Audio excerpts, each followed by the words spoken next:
Hello दोस्तों, कैसे हैं आप सभी। स्वागत है आप सभी का हमारे YouTube चैनल देबू जी के ट्रिक में।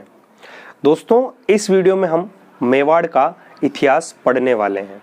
दोस्तों, आप राजस्थान की किसी भी भर्ती परीक्षा की तैयारी कर रहे हैं जिसमें राजस्थान जीके पूछा जाता है, उनके लिए वीडियो बहुत इंपॉर्टेंट है, क्योंकि हर एग्ज़ाम में मेवाड़ के इतिहास से 1 या 2 प्रश्न तो हर एग्ज़ाम में पूछे जाते हैं। तो दोस्तों, मेवाड़ का इतिहास। दोस्तों, मेवाड़ का इतिहास पढ़ने से पहले जो मेवाड़ है ये कहाँ किससे जाता था। मेवाड़ जो दोस्तों है वो वर्तमान में उदयपुर, राजसमंद, चित्तौड़गढ़, प्रतापगढ़ और भीलवाड़ा का जो दक्षिणी क्षेत्र है उसे मेवाड़ कहा जाता था। क्या दोस्तों, वर्तमान में जो उदयपुर, राजसमंद, चित्तौड़गढ़, प्रतापगढ़ और भीलवाड़ा का जो दक्षिणी क्षेत्र है उसे पहले मेवाड़ कहा जाता था। दोस्तों, महाभारत काल में यह क्षेत्र शिवी जनपद में आता था। शिवी जनपद की राजधानी मध्यमिका थी, जिसे वर्तमान में नगरी कहा जाता है, और वह चित्तौड़गढ़ में है। क्या देखा दोस्तों हमने कि महाभारत काल में यह क्षेत्र शिवी जनपद में आता था। शिवी जनपद की राजधानी मध्यमिका थी और वर्तमान में जिसे नगरी कहा जाता है और वह चित्तौड़गढ़ में है। दोस्तों, मेव या मेद जाति की अधिकता के कारण इस क्षेत्र को मेवाड़ या मेदपाट कहा जाता है। दोस्तों, मेदपाट संस्कृत भाषा का शब्द है, जिसे हिंदी में प्रागवाट कहा जाता है। दोस्तों, इसके प्राचीन नाम एग्जाम में पूछे जाते हैं, तो हमने इसमें अभी देखा शिवी, मेदपाट, प्रागवाट और मेवाड़। ये प्राचीन नाम भी आपको याद रखने हैं, एग्जाम में पूछ लिए जाते हैं। अब बात करते हैं दोस्तों, इस जो मेवाड़ क्षेत्र है उस पर शासन करने वाले थे गुहिल वंश। गुहिल वंश ने मेवाड़ पर शासन किया था।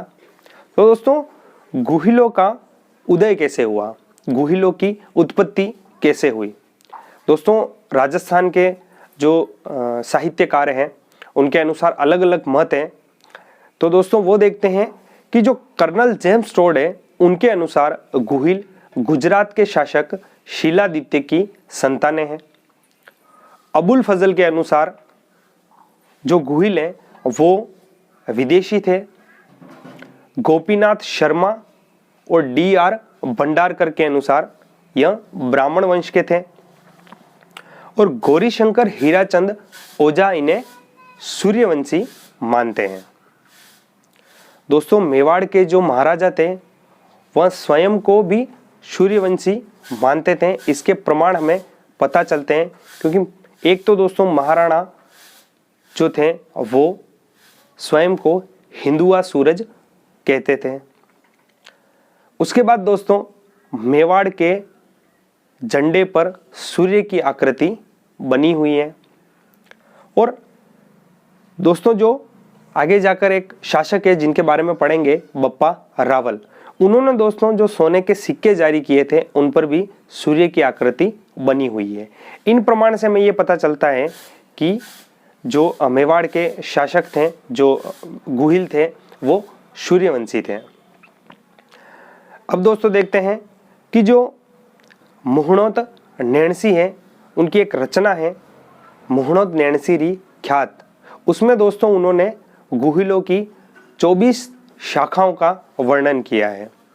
कर्नल जेम्स टोड ने भी गुहिलों की 24 शाखाओं के बारे में बताया है, ये भी आपको याद रखना है। दोस्तों, जो गुहिलों की कुल देवी है उसके बारे में बहुत बार एग्जाम में प्रश्न बनता है, तो वो है बाण माता। गुहिलों की कुल देवी कौन है दोस्तों? बाण माता। अब बात करते हैं दोस्तों, गुहिल वंश का संस्थापक कौन था, गुहिल वंश की स्थापना किसने की थी। गुहिल वंश का संस्थापक, मूल पुरुष या आदि पुरुष किसे कहा जाता है, तो ये कहा जाता है दोस्तों गुहादित्य को। इसके पिता का नाम था शीलादित्य और माता का नाम था पुष्पावती, याद रखना है।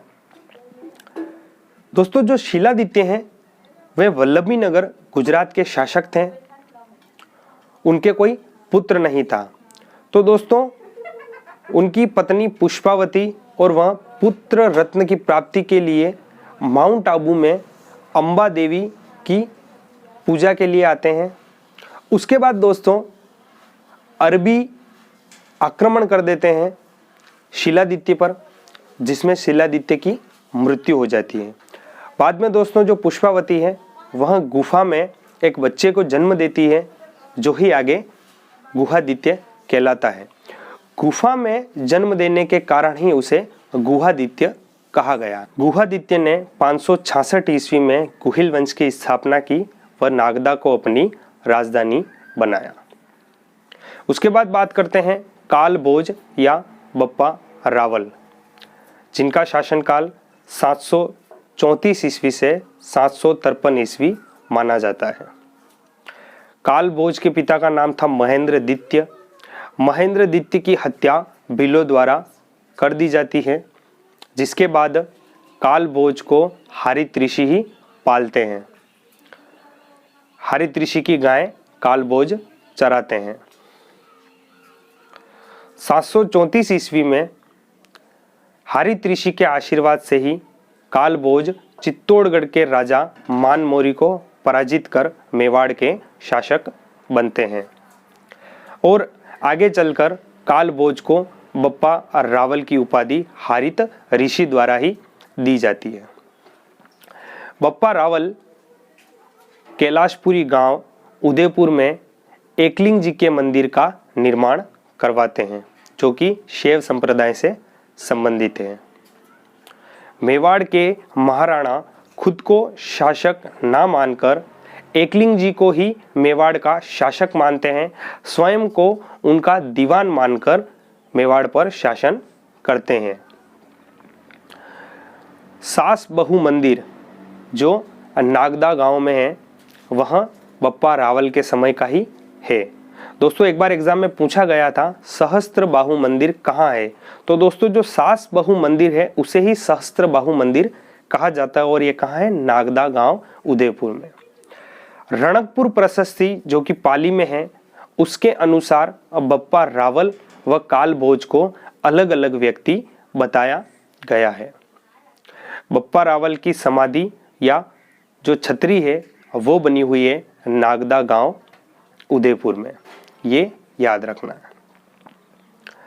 इसके बाद बात करते हैं राजा अल्लट, जो कि 10वीं सदी में शासक बने थे।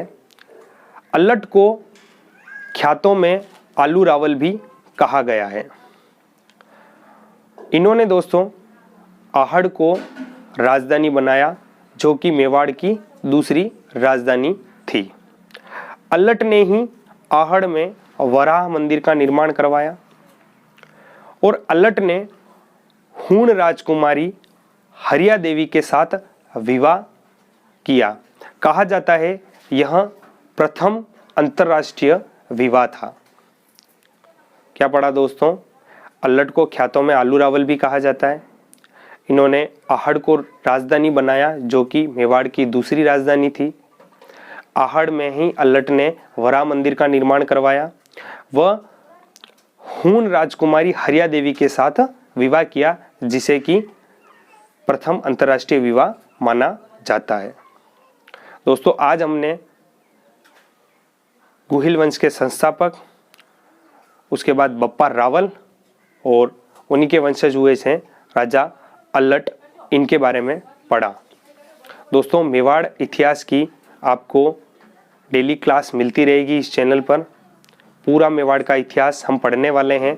अलग अलग पार्ट होंगे, जितने भी पार्ट में क्लास पूरी होगी उतने पार्ट में क्लास पूरी करेंगे। दोस्तों वीडियो अच्छा लगा हो तो वीडियो को लाइक करना।